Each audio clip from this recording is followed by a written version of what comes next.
Kalau nak kipas sekali dengan lampu, saya boleh suggest yang ini. Yang ini sangat cantik, design lawa juga. Yang ini di color gold, boleh letak di ruangan yang kecil ataupun nak jimat, nak pasang kipas tapi dengan lampu sekali. Yang ini, lampu ni memang terang.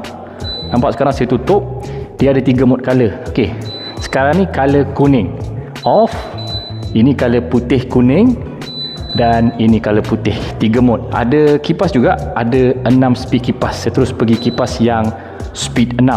Dia jenis kipas foldable. Kalau kita buka, dia terus terbuka dekat dia punya tu. Kalau kita tutup, baru kipas dia kuncup. Kalau kita on kipas, baru dia kembang. Kalau kita tutup kipas, baru dia kuncup. Nak guna mode kipas saja boleh, nak guna mode lampu saja boleh, nak guna dua-dua mode sekali pun boleh.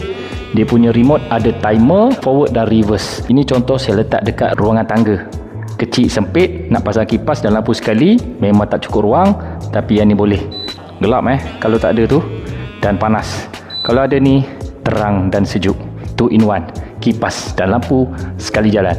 Nanti dia akan slow masuk sendiri. Kipas tu dia automatically jadi lampu sahaja. Memang mantap. Okey, cantik kan? So ini design dia macam ni. Ada color gold, ada color black. Korang boleh pilih color apa yang korang nak juga dekat beg kuning. Serius, color gold memang lawa guys.